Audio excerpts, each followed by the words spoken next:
Hi guys, welcome to this video. In this channel we talk about history, geopolitics and politics. Okay आज हम एक ऐसी ideology के बारे में बात करेंगे जिस आइडियोलॉजी ने हिंदू गॉड एंड गॉडेस के पिक्चर्स को जलाई, हिंदू स्क्रिप्चर्स को जलाई। उस आइडियोलॉजी ने एंटी ब्राह्मीण, एंटी वैदिक जैसी चीज़ों को सपोर्ट दी।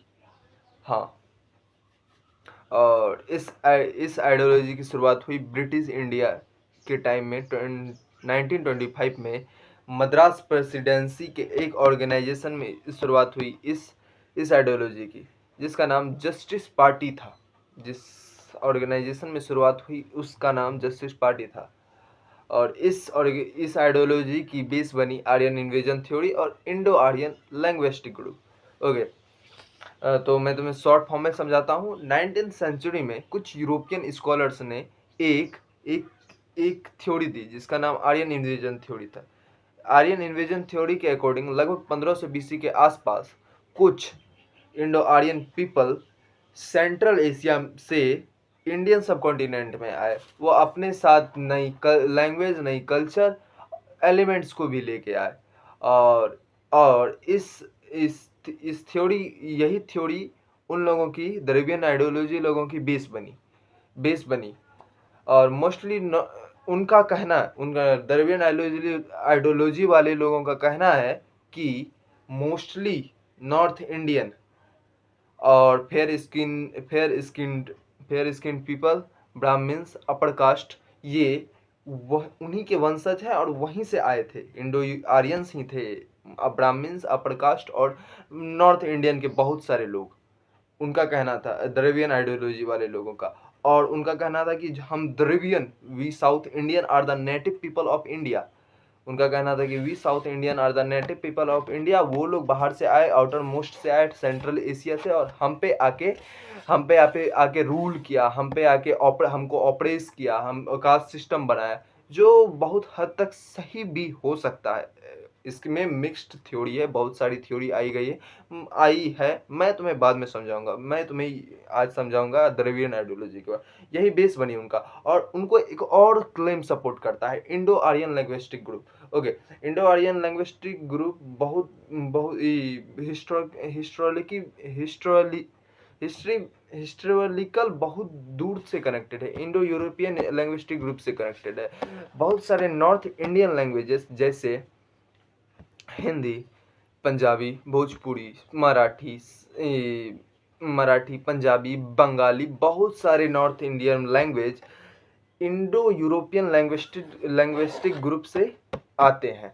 और कोई भी साउथ इंडियन लैंग्वेज नहीं आती है, वो द्रविडियन लैंग्वेज ग्रुप से आती है। कोई भी तमिल, कन्नड़, तेलुगु, जितने सारे साउथ इंडियन लैंग्वेज है, कोई भी नहीं आती है इंडो यूरोपियन या इंडो आर्यन लैंग्वेजेस ग्रुप से। तो उनका क्लेम यहाँ पे सही भी हो सकता है। उनका यही कहना था कि देखो, हमारा लैंग्वेज भी नहीं, हमारा कल्चर भी तुमसे नहीं मिलता है। लेकिन इस पे हम बाद में बात करेंगे। उनको ये क्लेम भी सपोर्ट करती थी। फिर एंट्री हुई ईवी रामास्वामी को, जिसे हम पेरियार के नाम से जानते हैं।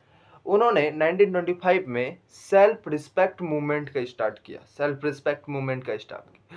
किया, जिसमें इस तरह के आइडियोलॉजी वाले लोगों लोगों लोगों को लोगों का मैसिव सपोर्ट मिला। उनको बहुत ज़्यादा सपोर्ट मिला तमिलनाडु में, स्पेशली तमिलनाडु इसका बेस बना था। तमिलनाडु में उनको मैसिव सपोर्ट मिला।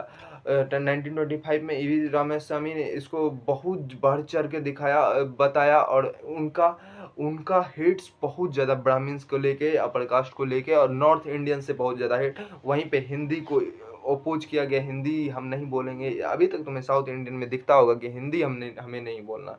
यहीं से शुरुआत हुई इसकी। एंटी हिंदी, एंटी वैदिक कल्चर, एंटी कास्ट जैसी चीज़ों को सपोर्ट दिया गया साउथ इंडिया में। और उनका मांग था, हमें एक अलग कंट्री दे दो, अलग कंट्री। इसीलिए कुछ लोग उनको एंटी नेशनलिज्म भी कहते हैं। वो उनको एंटी नेशनल भी कहते हैं। कोई लोग उनको भगवान मानता है, कोई लोग उनको विलन मानता है, कोई उन्हें हीरो मानता है। और फिर 1949 में पेरियार की मूवमेंट से अलग होकर CN अन्नादुरई ने डीएमके बनाई।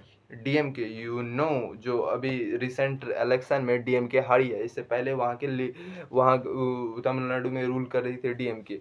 फिर तमिलनाडु में द्रविडियन आइडियोलॉजी पॉलिटिक्स का अहम हिस्सा बन गया, वो मेन हिस्सा हमेशा रहा।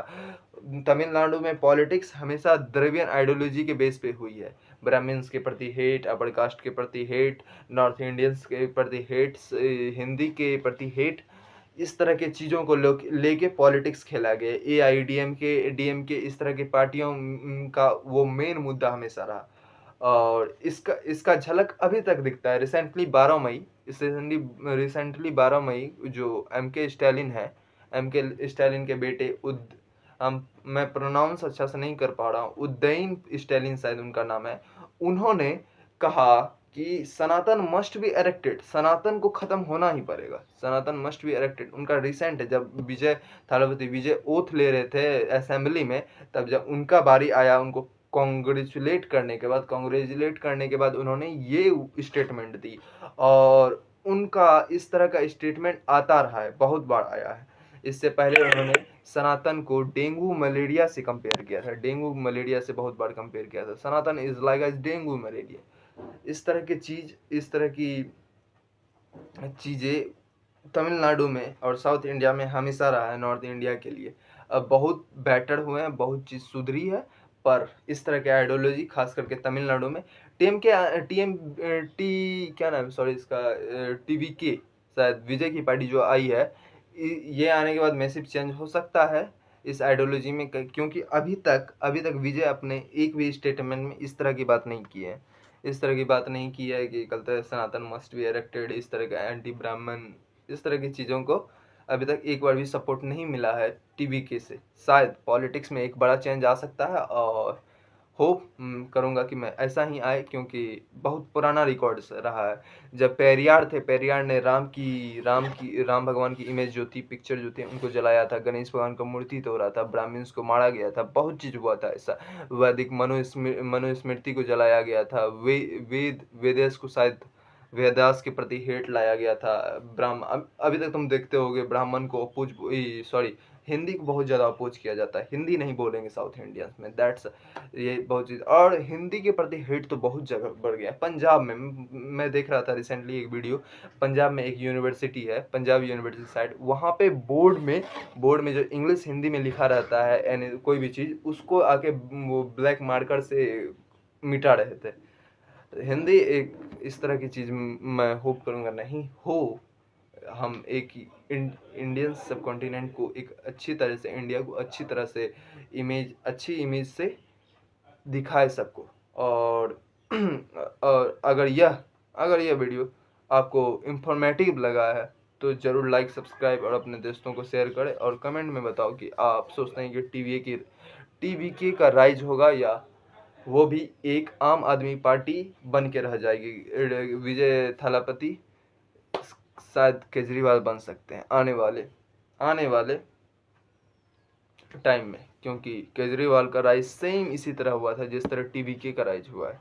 सेम पैटर्न यही था, इस तरह का बड़ा बड़ा दावा, इस तरह की बड़ी बड़ी चीज़। शायद केजरीवाल ने भी बहुत सारी चीज़ की है, लेकिन we know North Indians have उतना दिमाग नहीं है कि सही आदमी को चुनना या गलत आदमी को चुनना। चलो जो भी है, मैं इस पर गलत कमेंट नहीं कर सकता। अगर ये वीडियो तुम्हें अच्छा लगा तो लाइक शेयर सब्सक्राइब करो। तब तक जय हिंद।